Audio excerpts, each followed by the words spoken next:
डरावनी रातें YouTube channel पर आपका स्वागत है। भूत प्रेत पिशाच और शैतानों की रोमांचक कहानियाँ आपको इस चैनल पर सुनने को मिलती हैं। अगर आपको ऐसी ही वीडियोस देखना पसंद है तो हमारे इस चैनल को सब्सक्राइब करना ना भूलें। तो हेडफोन लगा लें, कमरे की लाइट्स ऑफ कर लें, क्योंकि ये वक्त हो रहा है डरने का।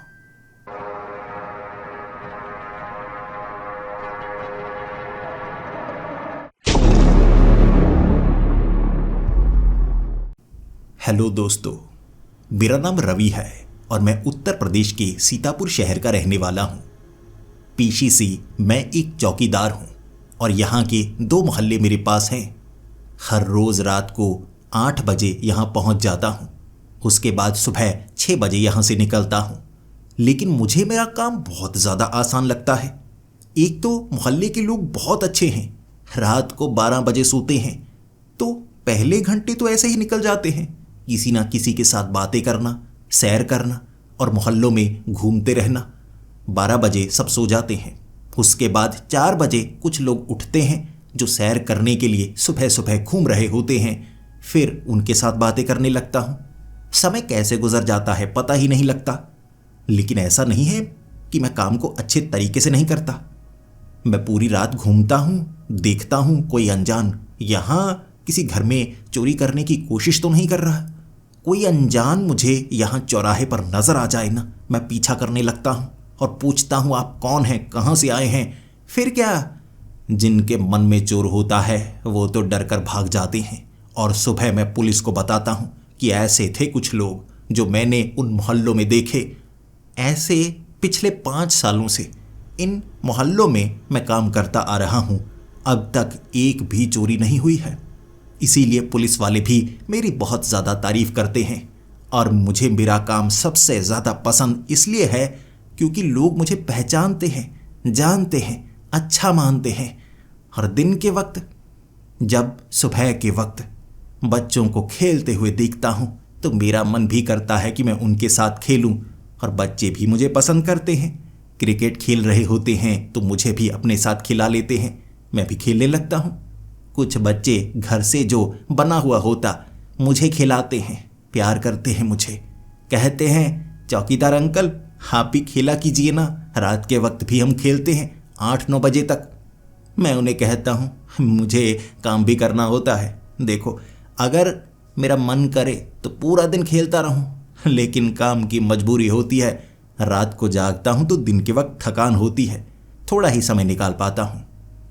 बच्चों के चेहरे देखकर सच में अपने काम से प्यार सा हो जाता है। लेकिन पिछले कुछ समय से हमारे इस शहर में जो आपदा आई है वो बड़ी भयानक लग रही है। 4 बच्चे गायब हो चुके हैं और पुलिस वाले उन बच्चों को ढूंढने की कोशिश कर रहे हैं।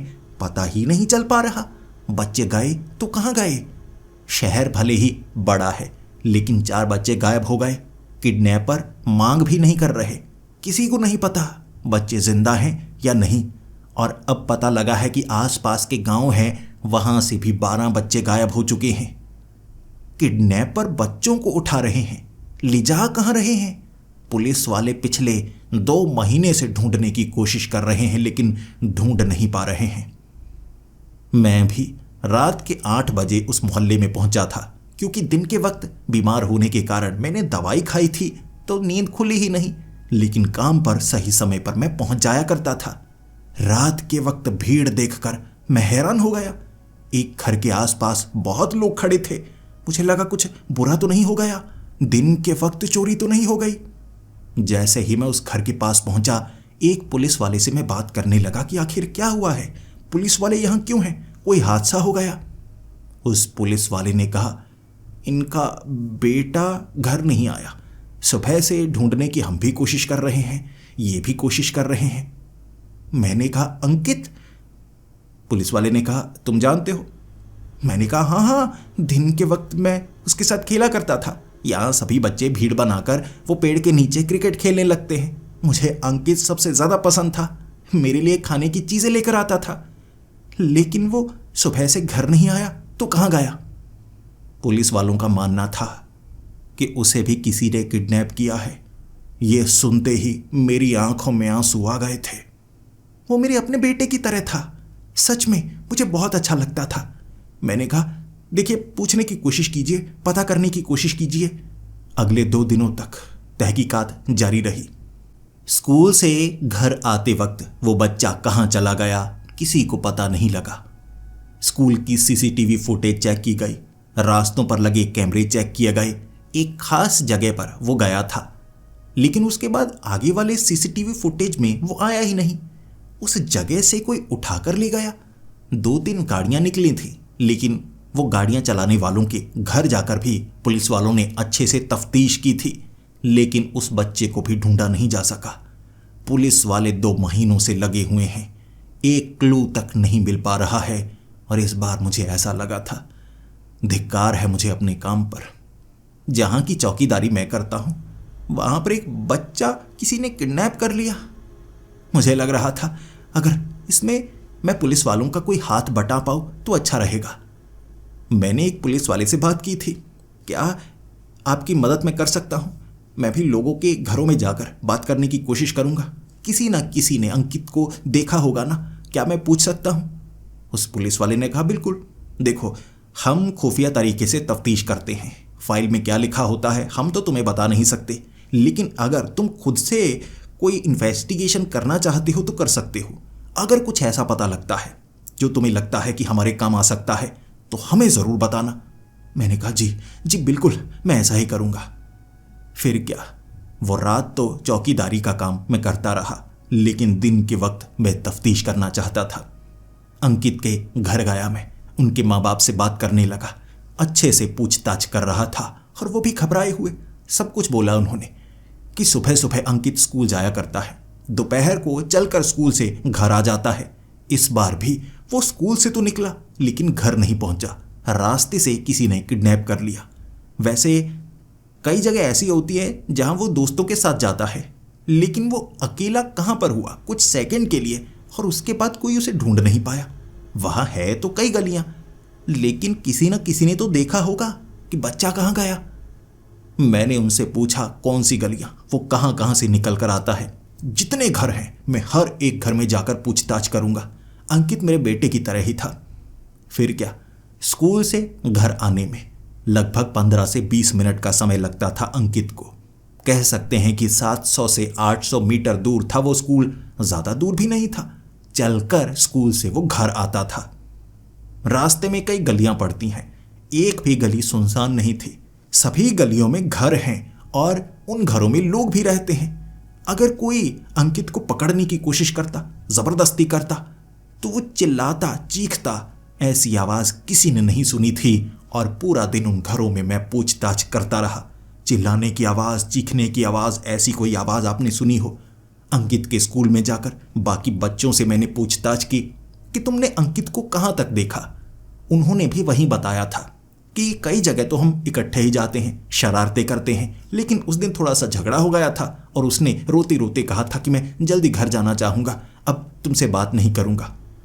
बच्चों में झगड़े तो होते हैं, लेकिन बस अपने दोस्तों से कुछ समय के लिए अंकित दूर हुआ था। यकीनन जो किडनैपर होते हैं ऐसा तो नहीं कि खड़े होते हैं, कोई बच्चा करीब आया उठाकर ले गए। पहले वो रेकी करते हैं, अच्छे से जानते हैं कौन सा बच्चा क्या करता है, अमीर है, गरीब है, किस रास्ते से आता है। पक्की बात है इस रास्ते पर वो खड़े रहते होंगे, देखते रहते होंगे। तो मैंने घरों में जाकर लोगों से पूछा, आपको कोई शक्की आदमी मिला जो यहाँ पर खड़ा रहता है, काफ़ी लंबे समय तक बच्चों को घूरता रहता है? और यहाँ पर मुझे एक आदमी का नाम बार बार सुनने को मिला। एक नशेड़ी सा है, यहाँ पर एक बड़ा सा झूला लेकर बैठा रहता है। मुझे शक हुआ, बड़ा झूला तो उसने कुछ सुंघा दिया होगा अंकित को, झूले में डाल लिया होगा। अब जो कबाड़ का काम करते हैं वो कुछ ना कुछ उठाए थैले में घूमते रहते हैं। अंकित को बेहोश करके थैले में डाल लिया होगा, किसी को शक तक नहीं हुआ।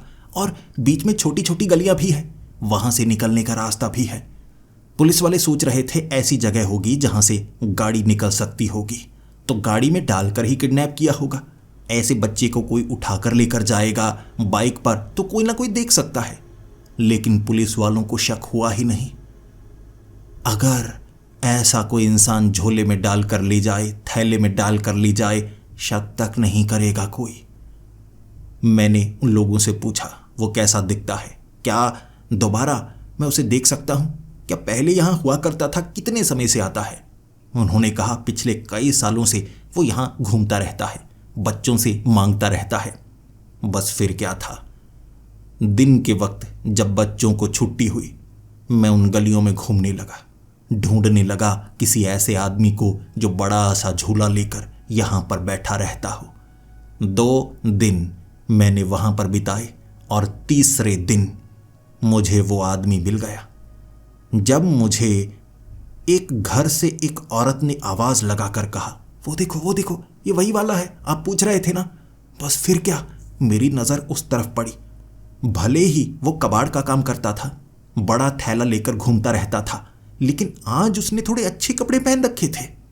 मुझे शक हुआ कुछ ना कुछ गड़बड़ है।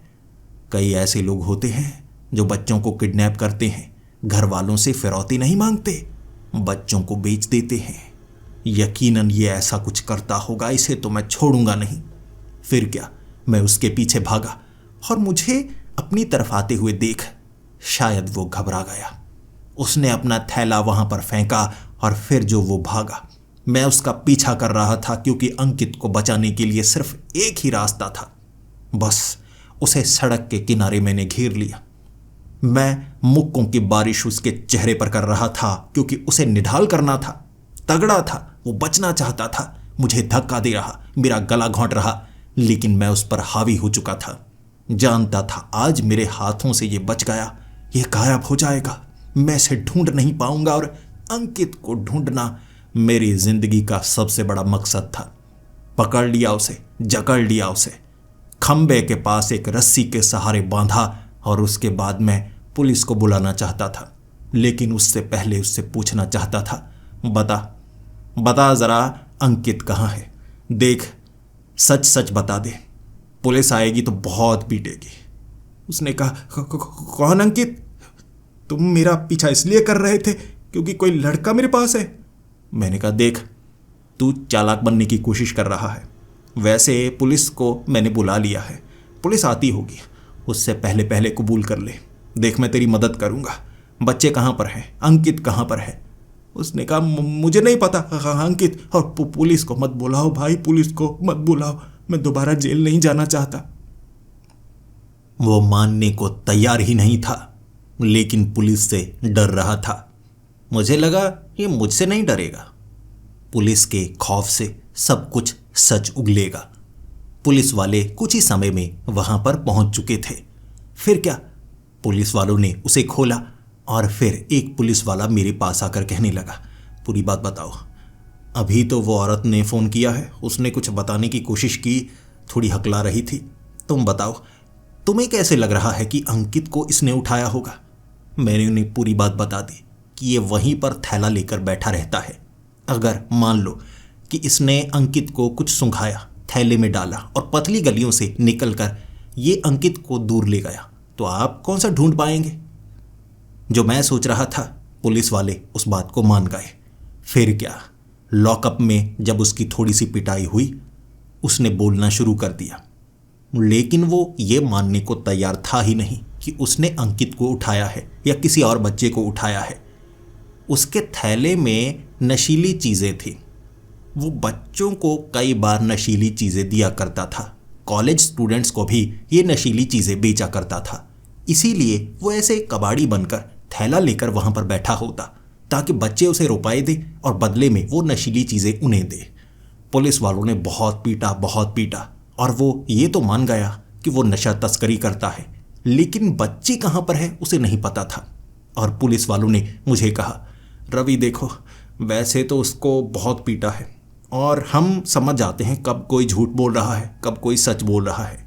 ये वहाँ बैठता था नशा बेचने के लिए, लेकिन बच्चों को उठाने में इसका हाथ नहीं हो सकता। घर चेक कर लिया, जान पहचान वालों से पूछ लिया, हर तरह की जानकारी हमने जुटा ली, इसके खिलाफ और कोई सबूत मिल नहीं पा रहा है। इतना ज़रूर है इसे 1-2 साल के लिए जेल ज़रूर भेजेंगे, जेल से बाहर नहीं निकल सकता ये, लेकिन ये अंकित जो गायब हुआ है या बच्चे गायब हुए हैं उसमें इसका हाथ तो नहीं हो सकता। फिर क्या, मैं मायूस हो गया था, लेकिन मैं हिम्मत छोड़ने वाला नहीं था। मैंने अपनी तफ्तीश जारी रखी। अब मुझे लगा उन लोगों के घरों में जाना होगा जिनके बच्चे गायब हुए हैं। पक्का उनसे भी कुछ ना कुछ ऐसा क्लू मिलेगा जो अंकित के साथ जुड़े और कुछ पता लग पाए। पहले तो पता करता हूँ कितने बच्चे गायब हुए हैं जो ऐसे ही स्कूल से घर आते वक्त या शाम को खेलते वक्त उनकी किडनैपिंग हुई है। इसीलिए मैं हर एक घर में गया, पूरा दिन लगा दिया मैंने। गांव में गया, शहर में गया, बहुत बच्चे थे जो गायब हुए थे, कम से कम 30 बच्चे, और मेरी आंखें खुल गईं। जितने आगे के गांव में मैं जाता उतना पता लगता कि उससे आगे भी कुछ गांव में बच्चे गायब हुए हैं। आगे वाले शहरों में भी ऐसा कुछ हो रहा है। पिछले कुछ समय से बच्चे गायब हो रहे हैं, लेकिन फिरौती मांगी नहीं जाती, और बच्चे कहाँ जाते हैं किसी को पता नहीं लगता। इसीलिए मैं बस कॉमन चीज़ों को मिलाने की कोशिश कर रहा, यानी जितना दूर मैं जाता जाऊंगा बच्चों की जानकारी मिलती जाएगी, लेकिन सबूत एक भी नहीं मिलेगा। हर जगह जहां बच्चे गायब हुए वहां पर एक भी सबूत नहीं मिला, एक भी गवाह नहीं मिला। कई जगह पर बच्चे गायब हुए, उन्हें किडनैपर्स ने किडनैप किया था और बदले में फिरौती मांगी, लेकिन बच्चों को फिरौती मिलने के बाद रिहा कर दिया गया और उन किडनैपर्स को भी पकड़ा जा चुका था। उन्होंने ये वाली किडनैपिंग नहीं की थी जिसमें ना कोई फिरौती मांगता है ना बच्चे को छोड़ा जाता है। बच्चे कहाँ जाते हैं? मैं कॉमन बातों को मिलाना चाहता था, और रात को भले ही मैं घूम रहा था अपने मोहल्ले की गलियों में, हाथ में कागज, एक हाथ में टॉर्च, डायरी पर लिख रहा था। नाम एक जैसे नहीं हैं, उम्र भी बच्चों की एक जैसी नहीं है। क्या चीज़ है जो एक समान है? कुछ भी समझ में नहीं आ रहा था, लेकिन अब मैं जानना चाहता था वो शक्की लोगों के बारे में जो इन बच्चों के आसपास देखे गए।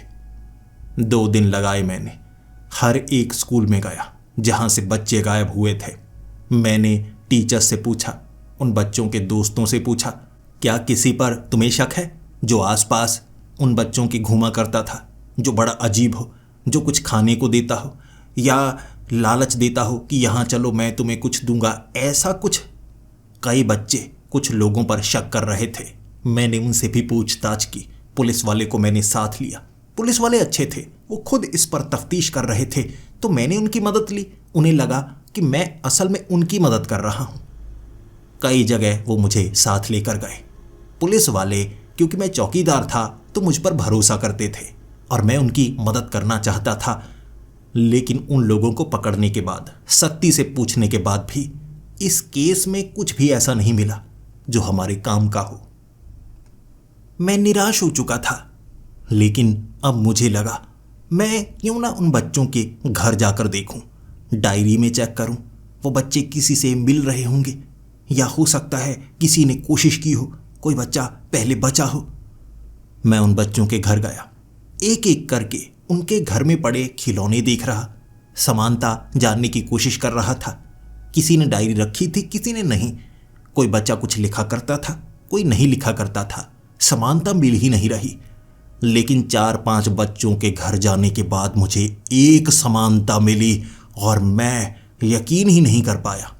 हर एक बच्चे के घर में एक लाल गुड़िया पड़ी हुई थी, बिल्कुल एक जैसी। वो लाल गुड़िया देखते ही 5वें बच्चे के घर मैंने कहा, ये लाल गुड़िया यहाँ पर क्यों है? मैंने बाकी बच्चों के घर भी देखी, जितने बच्चे गायब हुए हैं ये लाल गुड़िया उनके घर में आस-पास कमरे में कहीं ना कहीं पड़ी हुई मुझे नजर आ ही जाती है। परिवार वालों को इसके बारे में कुछ नहीं पता था।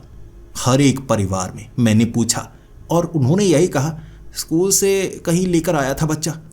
लड़कियां भी गायब हुई थी, लड़के भी गायब हुए थे। लाल रंग की गुड़िया जितने बच्चे गायब हुए हर एक के घर में थी।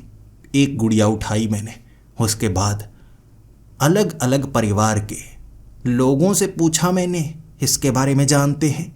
पता किसी को नहीं था, लेकिन मान सब रहे थे, हाँ ये घर में पड़ी देखी है उन्होंने। अंकित के घर में भी वैसी गुड़िया पड़ी थी और उस गुड़िया को देखते ही परिवार वालों से मैंने खुलकर बात की और कहा, मुझे लगता है ये गुड़िया जिसने अंकित को दी है वो हो सकता है पहले से तैयारी कर रहा था कि वो अंकित को किडनैप करे। फिर क्या, मैंने और बच्चों के घर जाकर लाल गुड़िया ढूंढने की कोशिश की जो किडनैप नहीं हुए थे लेकिन अकेले स्कूल से घर आया करते थे। किसी के पास वैसी लाल गुड़िया नहीं थी। ये लाल गुड़िया सिर्फ उन्हीं घर में थी जहां से बच्चे गायब हुए थे। एक क्लू तो मिल गया मुझे, लेकिन ये क्लू मैंने पुलिस वालों को बताया। वो इसे एक क्लू नहीं मान रहे थे, वो इसे एक संयोग मान रहे थे, लेकिन मैं इसे क्लू मान रहा। अब मुझे ये पता लगाना था ये गुड़िया कहाँ से बनती है, कौन बेचता है इसे। शहर में कई खिलौने वालों के पास गया मैं, जो बड़े डीलर थे उनसे पूछा। किसी को भी उस गुड़िया के बारे में नहीं पता था। एक तो वो गंदी सी गुड़िया थी, ऐसा लग रहा था कोई घर में उस गुड़िया को बनाता है। सिलाई अच्छी नहीं थी, जल्दबाजी में बनाई गई वो लाल रंग की गुड़िया थी, लेकिन कपड़ा एक समान। तो मैंने उस कपड़े की जानकारी ली। शहर में कपड़ा विक्रेता बहुत ज़्यादा थे, हर किसी के पास वैसे कपड़े थे। औरतें वैसे कपड़े पहनती हैं, साड़ी में इस्तेमाल होता है, सूट बनवाती हैं। तो ऐसा कपड़ा बहुत ज़्यादा बार बेचा जा चुका था। तो जिसने किडनैप किया होगा उसके पास तो बड़ी आसानी से यह कपड़ा पहुंच गया होगा। तो अब मैं और क्लू कहाँ से ढूंढूं? भले ही ये एक बड़ा क्लू था, लेकिन ये कहीं तक मुझे ले जा नहीं रहा था। मैंने जितने बच्चे गायब हुए थे उनके दोस्तों से ये पूछा कि ये लाल गुड़िया क्या तुमने पहले कभी देखी है? उन बच्चों के दोस्तों तक को पता नहीं था ऐसी लाल गुड़िया के बारे में। दोस्तों को तो पता होता है ना, बच्चों को पता होता है ऐसी चीज़ें कहाँ से मिलती हैं। मैंने उन सब स्कूल के आसपास जितनी भी खिलौने की दुकानें थी वहाँ से उस गुड़िया के बारे में पता किया। कहीं से कुछ पता नहीं लग पा रहा था। तो वो गुड़िया को मैं हाथ में रखता, बच्चों से जब बात कर रहा होता, और एक दिन अचानक मेरी नज़र पड़ी। एक आदमी जो खिलौने, टॉफ़ी, ऐसी चीज़ें एक लकड़ी के लंबे डंडे पर लटकाए हुए बच्चों को बेचने की कोशिश कर रहा था, और वहाँ पर एक लाल गुड़िया भी थी ऊपर टंगी हुई। बच्चे पसंद कर रहे थे चीज़ें जो लेना चाहते हैं। फिर मैं उस आदमी का पीछा करने लगा, छिपकर उसका पीछा करता रहा। शाम को 6 बजे तक वो गलियों में घूमता रहा, चीज़ें बेचता रहा। मैं उस पर पूरी तरह शक किए हुए था, लेकिन कुछ भी उसने ऐसा नहीं किया जिससे मैं उसे पकड़ूं और उससे पूछूं। जब अंधेरा होने को आ गया वो घर की तरफ बढ़ रहा था। जब वो अपने घर तक पहुंचा वहां पर मैंने उसे दबोच लिया। फिर क्या, मैंने उसे पकड़कर कहा, सच बता बच्चे कहाँ पर हैं? वो घबरा चुका था, लेकिन उसने कहा, बच्चे? कौन से बच्चे? मैंने ज़बरदस्ती की, थोड़ा पीटने की कोशिश की, लेकिन वो मान ही नहीं रहा था। फिर मैंने पूछा, तो बता ये लाल गुड़िया तेरे पास कहाँ से आई? तू बेचता है ना इसे, बच्चों को देता है, बता ये लाल गुड़िया कहाँ से लेता है? उसने कहा, मुझे नहीं पता, मुझे तो ये लाल गुड़िया उस काले कपड़े वाले ने दी थी। वो सूट बूट पहने हुए आदमी काफ़ी अमीर था। उसने कहा, ये ले, ये किसी बच्चे को दे दे जो तुझे पसंद हो। तो अच्छी तो थी नहीं, मुझे लगा जो मांगेगा मैं उसे दे दूंगा। मैंने कहा, काले कपड़े में कैसा दिखता था? उसने कहा, पता नहीं, उसने मुंह ढक रखा था और कह रहा था गर्मी बहुत ज़्यादा है। वैसे मुझे 100 रुपए दिए और कहा, तुझे गर्मी बहुत ज़्यादा लग रही होगी, इससे कुछ ठंडा खा लेना। बस ये गुड़िया दी और कहा, ये गुड़िया उसने हाथ से बनाई है और किसी अच्छे बच्चे को देना जो तुम्हें पसंद आए। बस फिर क्या, मेरा दिमाग खनकने लगा था। मैंने पूछा उससे वो आदमी कैसा दिखता था, डील डॉल कैसा था? उसने कहा, उसका कद 6 फुट था, उम्र 40 या 50 के बीच होगी। चेहरा वो देख नहीं पाया, लेकिन उसके थोड़े थोड़े सफ़ेद बाल थे। मैंने पूछा, कहाँ पर मिला था वो? उसने वो जगह दिखाई, लेकिन उसे नहीं पता था कि वो गाड़ी से आया है, बाइक से आया है। मैं वहाँ पर सीसीटीवी कैमरा चेक करना चाहता था। मैंने पुलिस को बताया। पुलिस वाले भी इस थ्योरी पर यकीन नहीं कर रहे थे। गुड़िया वाली थ्योरी वो मान नहीं रहे और बिना उनकी मदद के सीसीटीवी फुटेज में चेक नहीं कर सकता था। अगर कोई मेरी मदद कर दे, मैं ये पता कर लूं वो आदमी कौन था। आगे जाकर चेहरे से कपड़ा तो उसने उतारा होगा ना। फिर क्या आसपास के घरों में मैंने हाथ जोड़े, पांव पड़ा और कहा, देखिए गली की वो फुटेज मुझे देख लेने दीजिए, एक बच्चे की जान बच सकती है। और वो लोग बहुत अच्छे थे, उन्होंने मुझे वो फुटेज देखने दी। उसमें मैंने ढूंढ निकाला काले कपड़े पहने वो आदमी जिसने मुंह को ढका हुआ, लेकिन बस एक झलक। उसके बाद जैसे कैमरा काम ना कर रहा हो, ग्लिच होने लगा। वो वीडियो में ग्लिच ही ग्लिच थे। जितने घरों की वो वीडियो चेक की, जैसे ही 1 सेकंड के लिए वो नजर आता, चेहरा अच्छे से देख पाता, उससे पहले पहले वीडियो में ग्लिच थे कि उसे अच्छे से देखा नहीं जा सकता था। जैसे उसने कोई जैमर रखा हो कि उसकी वीडियो कोई बना ही ना सके। ये तो गड़बड़ है। कोई हाईटेक आदमी लगता है, उसके पास गैजेट्स होंगे ताकि उसे कोई पकड़ ना पाए, तभी तो सीसीटीवी फुटेज में उसके बारे में कोई ढूंढ नहीं पाया है। अब मैं क्या करूं? अब मैं किससे बात करूं? किसी को बताऊंगा तो वो इस पर यकीन नहीं करेगा। अब मैं उस आदमी को ढूंढना चाहता था काले कपड़ों में, लेकिन उसके खिलाफ कोई सबूत नहीं था। इसीलिए मैंने जब इस थ्योरी के बारे में पुलिस वालों को बताया, उन्होंने नकार दिया। कोई मेरा साथ देना नहीं चाहता था, और कोई काले कपड़ों में अगर नजर आ जाए उससे ऐसे ही पूछताछ नहीं की जा सकती। मैं तो ढूंढना चाहता था बच्चों के स्कूल के आसपास ऐसे कई खिलौने वाले थे जिन्होंने उस लाल गुड़िया को देखा था। हर बार कोई ना कोई काले कपड़ों में उन्हें यह गुड़िया देकर गया, और हर बार ऐसे ही कि किसी बच्चे को दे देना। और उन खिलौने वालों ने जिस जिस बच्चे को लाल गुड़िया दी थी, वही बच्चे तो गायब हुए हैं। यानी गुड़िया से रिश्ता है। गुड़िया देकर कोई कुछ तो करता है, लेकिन बच्चे जब गुड़िया दी तब गायब नहीं हुए, बहुत लंबे समय बाद गायब हुए। आखिर ऐसा कैसे? क्या इससे पहचान होती है? गुड़िया के अंदर कोई चिप नहीं लगी थी, कुछ नहीं था, तो मेरी समझ से सब कुछ बाहर। लेकिन मैं उस काले कपड़े वाले को ढूंढने लगा था, और मुझे मदद मिली खिलौने बेचने वालों से। मैंने 500-500 रुपए उन्हें दिए थे। अगर वो आदमी दोबारा कभी भी नजर आए तो मुझे बताना, और शाम को मैं उनसे रिपोर्ट मांगता। 3 दिन बाद मुझे पता लग गया कि वो आदमी किस स्कूल के आसपास 2-3 बार देखा गया, और अगले दिन मैं वहां पर घूमने लगा और एक खिलौने वाले ने मुझे इशारा कर दिया। सब वो देखो, मुंह ढका हुआ है, गर्मी के कारण छतरी लेकर खड़ा है। वो आदमी है जिसने हमें गुड़िया दी थी। बस फिर क्या, अब मैं सीधा जाकर उससे पूछ नहीं सकता था। अगर वो मुकर गया फिर मैं क्या करूंगा, और वो सतर्क भी हो जाएगा। मैं उसे सतर्क होने देना नहीं चाहता। अगर मैं उसके आसपास रहूं, देखूं, जब वो बच्चे को उठाए तब मैं आसानी से उसे पकड़ सकता हूं। ये भी देख लेता हूं उसकी गाड़ी कौन सी है, बच्चे को उठाकर कैसे लेकर जाता होगा। गाड़ी में तो डालता ही होगा, कोई उसे देखता तक नहीं। ये समझ में नहीं आ रहा, तो मैंने इंतजार किया। उस दिन तो उसने किसी बच्चे को पकड़ा तक नहीं, छुआ तक नहीं, दूर से बस कुछ घंटे के लिए देखता रहा। फिर उसकी एक गाड़ी थी, काले रंग की सिडान गाड़ी, जो उस जगह से 2 किलोमीटर दूर थी। वो चलकर एक बार ऑटो रिक्शा पकड़कर उस गाड़ी तक गया।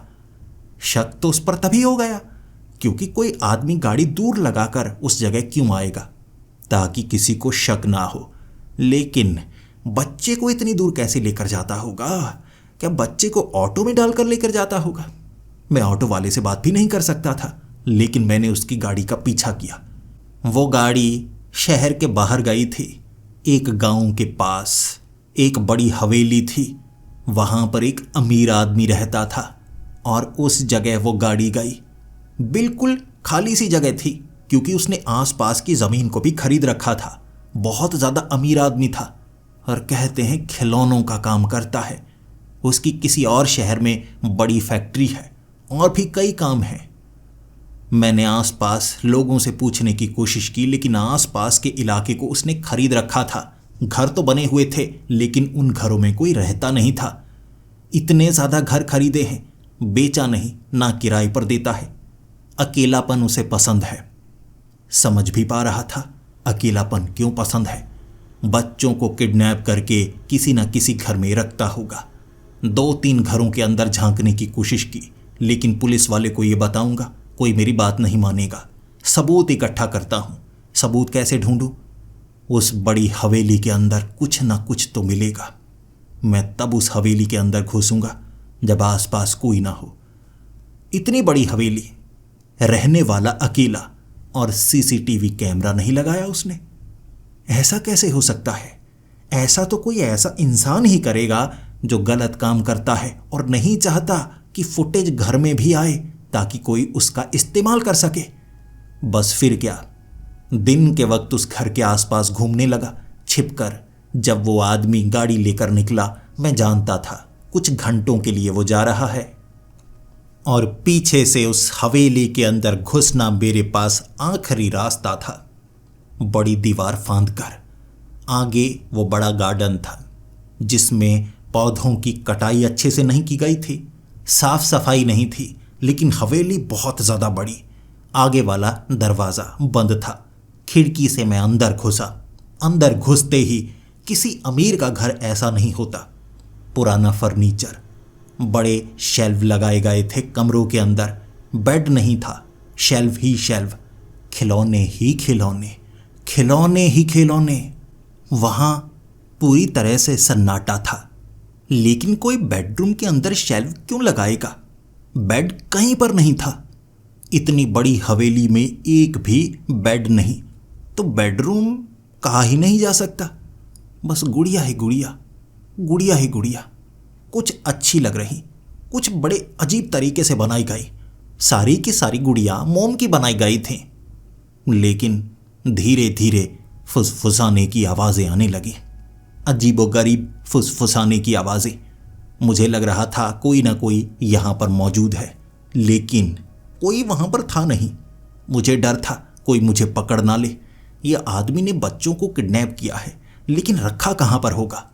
मैंने हर एक कमरे में जाकर जो भी चीज़ पड़ी उसके नीचे देखा, कोई तहखाना तो नहीं। आसपास के घर में चेक करूँगा बाद में, पहले यहाँ तो देख लूँ। छत तक देखी, गार्डन में छुपा हुआ रास्ता ढूंढने की कोशिश करता रहा, लेकिन मुझे कोई ऐसा रास्ता नहीं मिला। लेकिन मुझे उस आदमी पर पूरा शक था। हर एक क्लू उसकी तरफ ही इशारा कर रहे थे, लेकिन मैं सबूत कैसे ढूंढूं? सबूत के लिए कुछ अलग तो करना होगा, ये मैं जानता था। मुझे रात होने का इंतज़ार करना होगा, छिपकर यहाँ रहना होगा। वो बाहर से आएगा तो किसी न किसी रास्ते का इस्तेमाल करेगा उस जगह जाने के लिए जहाँ उसने बच्चों को छिपाया होगा। उस हवेली से निकलकर मैंने आसपास के घरों में देखा। बच्चों की आवाज़ कहीं से नहीं आ रही थी, लेकिन हवेली के अंदर फुसफुसाहट की आवाज़ ज़रूर आ रही। मैंने आवाज़ लगाई, कोई ना कोई तो होगा जो छिपा हुआ होगा, लेकिन नहीं, कोई रास्ता नहीं। कहीं भी बच्चों की हल्की सी आवाज़ नहीं आई। फिर थोड़ा सा अंधेरा हुआ। अंधेरे में जो मैंने देखा, मैं उस पर कैसे यकीन करता? मुझे वो गुड़िया हिलती हुई नजर आई। एक गुड़िया ने पलकें भी झपकी थी। जब मैं डरकर बाहर वाले दरवाजे के पास था तो दरवाजे के पास मैंने एक गुड़िया को देखा, और उस गुड़िया ने बोला था, चौकीदार अंकल, आप यहाँ से चले जाइए, वरना आपके साथ भी कुछ ऐसा हो जाएगा। ये आवाज़ तो अंकित की थी, लेकिन उस गुड़िया से रही थी। मैंने हैरानी में पूछा, ये कैसे? अंकित, क्या तुम बोल रहे हो? कहाँ से? कहाँ से? क्या इस गुड़िया के अंदर कोई माइक्रोफोन है, कोई स्पीकर है? तब उस गुड़िया ने हिलकर दिखाया और उसने कहा, चौकीदार अंकल चले जाओ, इससे पहले कि वो जादूगर आ जाए। उसने हमें गुड़िया बनाया है और यहाँ से हम निकल तक नहीं सकते। धूप में जो निकलेगा वो पिघल जाएगा, और रात को बाहर कितना खतरा है। बाहर कुत्ते भी हमें खा सकते हैं, और इंसान बनना हमारे लिए असंभव काम है। मैंने उसे कहा, अंकित, मैं तुम्हें बाहर निकाल लूँगा। उसने कहा, नहीं निकाल पाओगे अंकल, कोई यकीन नहीं करेगा। आप हमें बाहर निकाल भी ले, लेकिन ये जो जादू है यहीं पर काम करेगा। मैं इस घर से निकलने के बाद एक गुड़िया में बदल जाऊंगा। सुन तो सकूंगा, बोल नहीं सकूंगा। उस जादूगर का जादू ऐसा है, आप मदद नहीं कर सकते, आप चले जाइए। अगर आपको भी उसने गुड़िया में बदल दिया तो आप क्या करेंगे? वैसे भी वो सिर्फ बच्चों को पसंद करता है, बड़ों को वो कैद नहीं करता, मार डालता है। नीचे तहखाने में हड्डियां पड़ी हैं, कई इंसानी हड्डियां पड़ी हैं। मुझे अंकित ने वहां से जाने के लिए कहा था और मैं बात समझ चुका था। वो एक जादूगर है, बच्चों को गुड़िया बनाता है। जब मैं वहां से निकला था, मैं वादा करके निकला था, मदद जरूर करूंगा, लेकिन कैसे? अगर मैं उस आदमी को कुछ बोलूंगा, हो सकता है वो सतर्क हो जाए। मैं पुलिस वाले को बताना चाहता था, अपने साथी को, लेकिन वो इस थ्योरी पर यकीन नहीं कर रहा और मुझे पागल कह रहा। पक्का था, मैं किसी भी पुलिस वाले को यह थ्योरी बताऊंगा, कोई यकीन नहीं करेगा। इस घर में लेकर आऊंगा गुड़िया से बात करने के लिए, कोई मानेगा या नहीं? अगर उस आदमी को पता लगा, उसके बाद वो गुड़िया गायब कर देगा ताकि कभी वो पकड़ा ना जा सके। घर आकर मैंने अच्छी तरह से सोचा था, बच्चे कैसे उठाए जाते हैं, यानी वो बच्चों को गुड़िया बनाता है, लेकिन क्या कोई उसे देख नहीं पाता? अरे हाँ, कहीं ना कहीं बच्चे को खींच लेता होगा एक छोटी सी जगह में और वहां पर गुड़िया बना देता होगा। वो तो ठीक है, गुड़िया को जेब में डाला जा सकता है और जादू उसका ऐसा है कि गुड़िया पर कोई क्या ही शक करेगा। फिर बड़े आराम से चलकर वो पहुंच जाता होगा अपने घर तक, गुड़िया को यहां संभालता है, तभी तो पकड़ में नहीं आता। अब मैं पहले ये पता लगाता हूं कि गुड़िया को दोबारा इंसान कैसे बनाना है। अगर मैं उसे नुकसान पहुंचाऊंगा, वो गुड़िया को नुकसान पहुंचाएगा, यानी बच्चों को। बाकी बच्चे जिंदा होंगे, पक्का होंगे, लेकिन पता कैसे करूं? ढूंढने लगा, मैं अपने साथियों से पूछने लगा, लेकिन सीधा सीधा हिंट किसी को नहीं दे सकता था। हो सकता है कोई उसे बता दे, फिर तो गड़बड़ हो जाएगी। एक ऐसा जादूगर जो बहुत ताकतवर है, बच्चों को गुड़िया बना सकता है, वो तो कुछ भी कर सकता है। घर के अंदर मुझे मरवा देगा और किसी को पता तक नहीं चलेगा। इसीलिए किसी ऐसे की मदद चाहिए होगी जो मदद के लायक भी हो। मैंने ढूंढ निकाला किसी ऐसे को ही, ब्रह्मी दीदी, जो हमारे इलाके में बहुत ज़्यादा मशहूर हैं, लेकिन वो ज़्यादातर कामाख्या मंदिर में रहती हैं, साधनाएं करती हैं। हो सकता है उनसे कोई मदद मिले।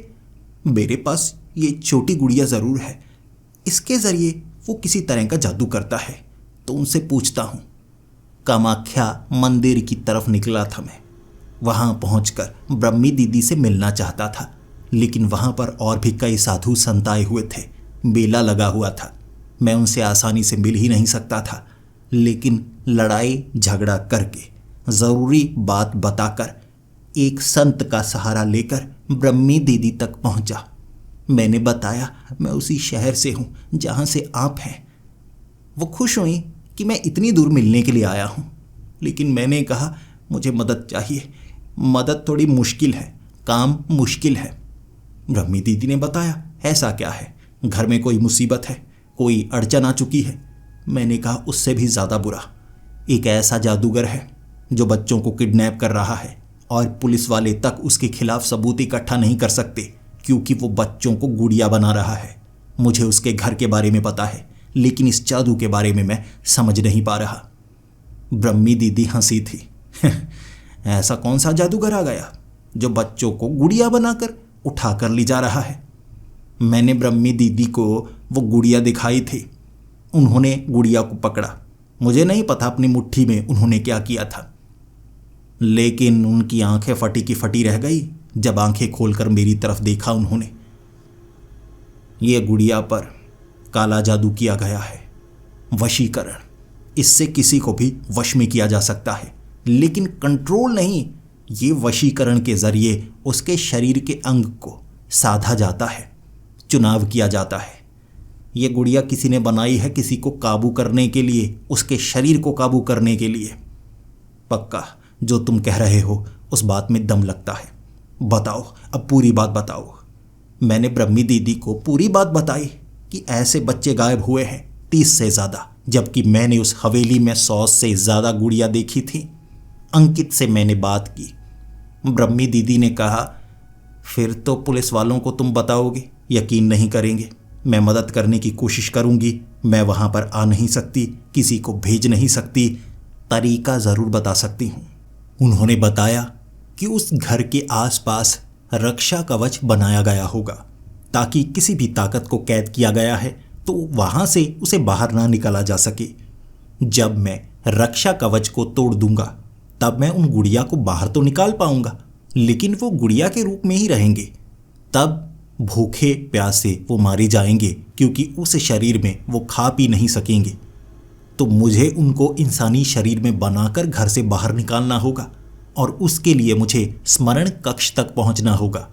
स्मरण कक्ष एक जादूगर का ऐसा कमरा होता है जहां पर वो जादू विद्या का इस्तेमाल करता है। वहां पर वो सबसे ज़्यादा ताकतवर होता है, और उसने जितनी भी गुड़िया बनाई होंगी उन सबको एक स्वरूप में ढालकर किसी न किसी चमकदार आईने में या किसी और चीज़ में रखा ज़रूर होगा। वो गुड़िया को उस आईने के सामने लेकर जाओगे तो प्रतिबिंब साफ नजर आएगा। तुम्हारे हाथ में गुड़िया होगी, लेकिन सामने तुम्हें वो बच्चा नजर आएगा अपने असली रूप में।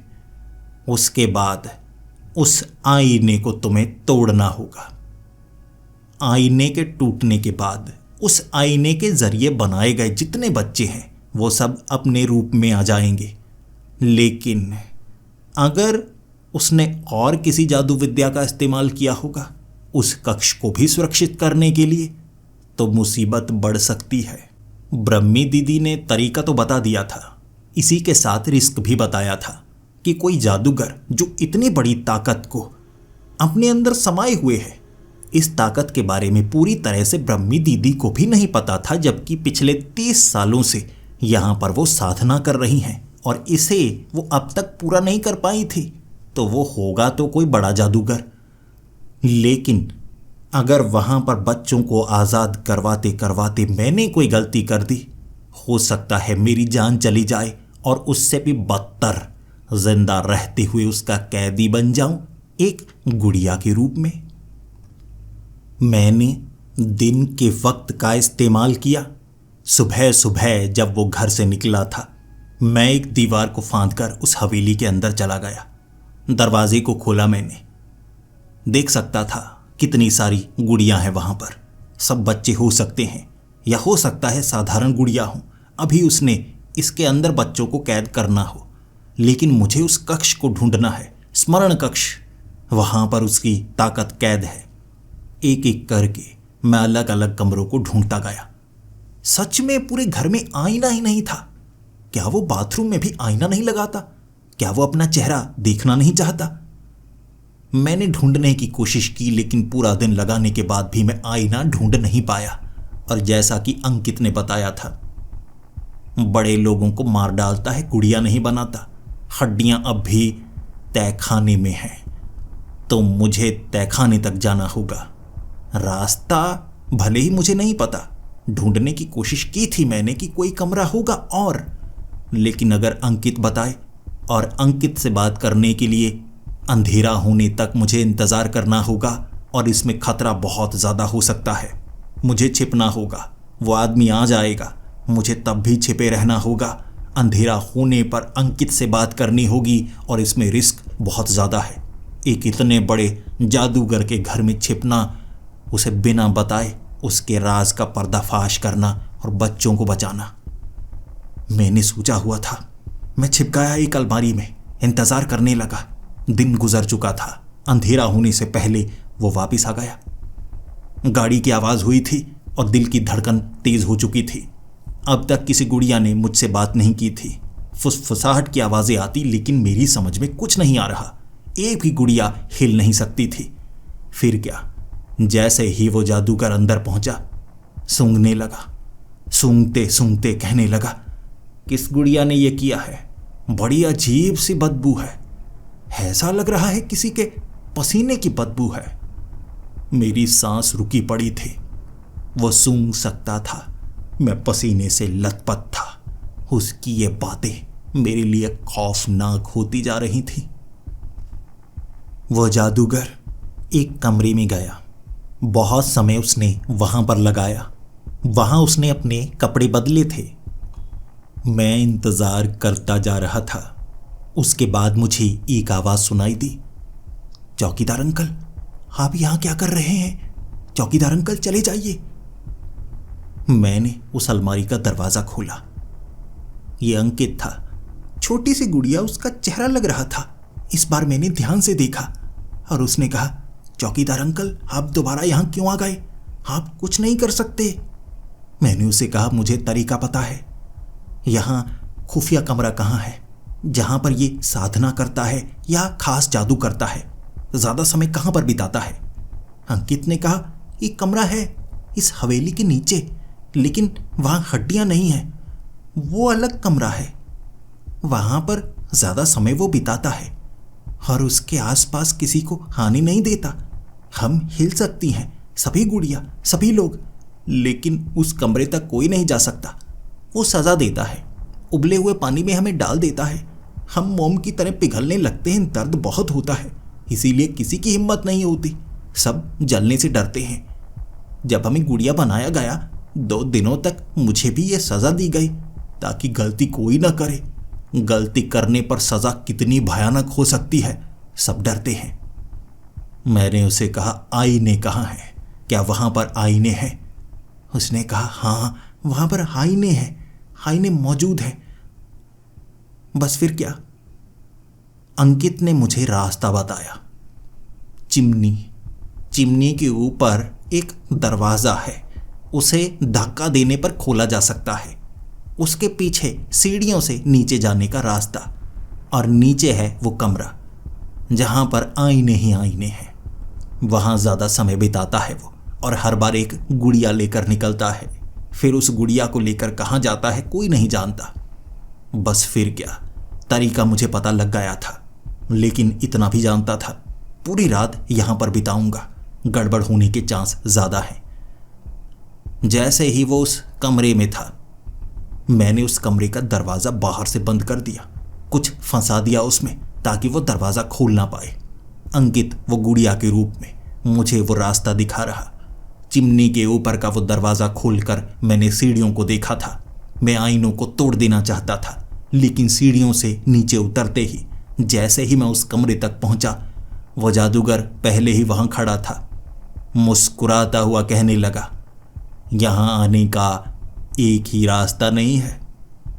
पहचान गया था, फुसफुसाहट की आवाजें सुन गई थी मुझे, और जो खतरा है वहीं पर पहुंचना है ना, यहीं पर खतरा है। तो मैं जानता था कोई गद्दार जरूर होगा। फिर क्या? अंकित चीखने लगा, अंकल बचाओ, ये मुझे उबाल देगा। फिर क्या? अंकित कहने लगा, अंकल बचाओ, ये मुझे उबाल देगा, ये मुझे उबाल देगा।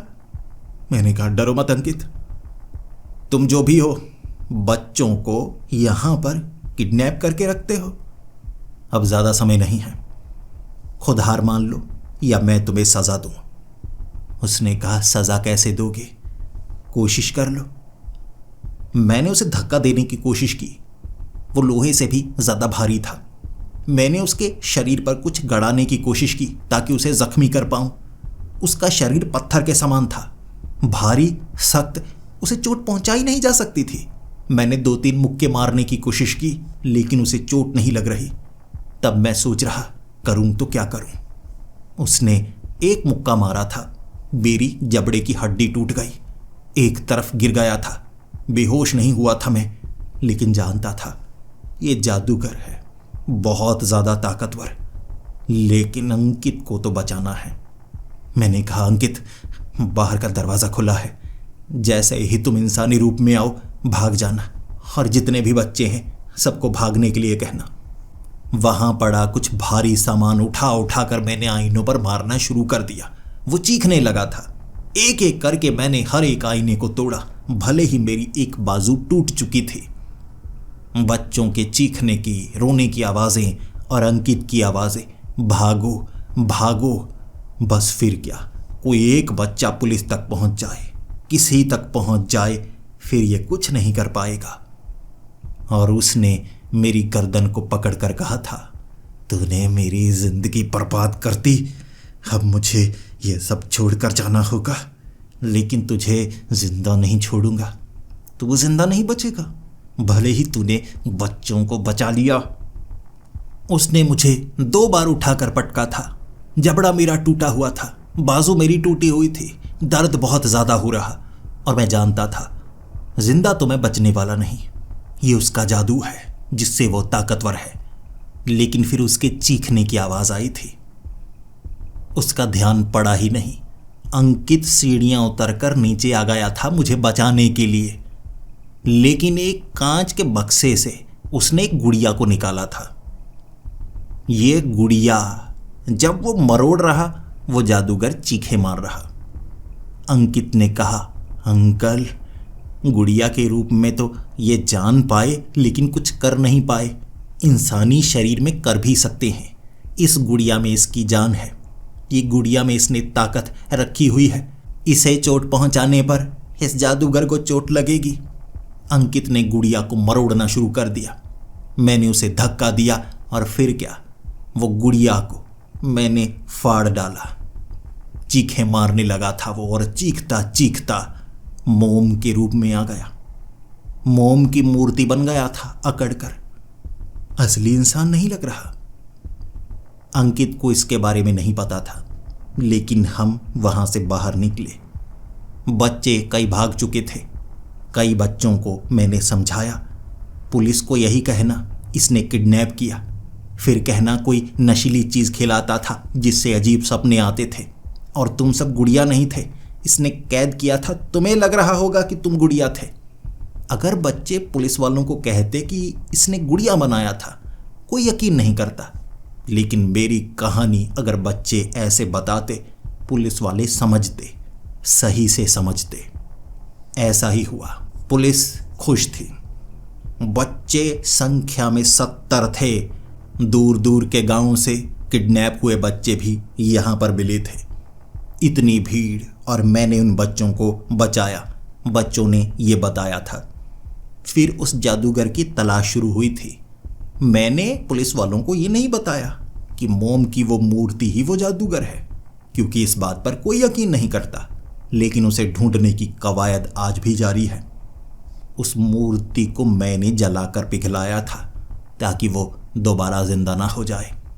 मोम बन गया। और ब्रह्मी दीदी जब हमारे शहर में थी, मैंने उन्हें बताया और उन्होंने कहा यही थी उसकी ताकत। तुमने उसे खत्म कर दिया, अब दोबारा वो जिंदा तो नहीं हो सकता। और ऐसे आखिरकार मैंने अंकित को बचा ही लिया था। भले ही मैं शहर का हीरो बन गया, लेकिन मुझे ये सब नहीं चाहिए था। मुझे कोई पुरस्कार नहीं चाहिए था। अंकित मेरे बेटे की तरह था, बस मैं उसे बचाना चाहता था। बाकी बच्चों को भी बचा पाया। ये तो भगवान की दी ताकत थी जो काम कर गई। आज भी मैं इसी तरह से काम कर रहा हूं। 1 महीना बीत चुका है। धीरे धीरे सब इसे भूलने लगे हैं, लेकिन अब डरते हैं। बच्चों को अकेले कोई नहीं छोड़ता। सभी बच्चों ने धीरे धीरे अपने घर में यह बात बताई, जिस पर माँ बाप यकीन कर ही नहीं पाए। आज भी सुबह सुबह 4 बजे थोड़ी सेहत बिगड़ी थी, तो मैं काम पर ज़्यादा टिक नहीं पाया, इसीलिए घर आ गया। घर पहुंचते ही खिड़की पर पड़ी वो लाल गुड़िया देखकर मेरी आंखें खुली की खुली रह गई थी, और नीचे एक कागज पर लिखा हुआ था, अब मुझे कैसे रोक पाओगे। जानता था वो बच चुका है। जिंदा है या नहीं ये तो नहीं पता, लेकिन वो दोबारा कुछ कर सकता है। मुझे चेतावनी दी थी उसने, और मैं भी तैयार हूं। एक ऐसा जादूगर जो बच्चों को गुड़िया बना सकता है, वो मरकर भी क्या दोबारा जिंदा हो सकता है? अगर ऐसा हो चुका है तो आगे वो क्या करना चाहेगा?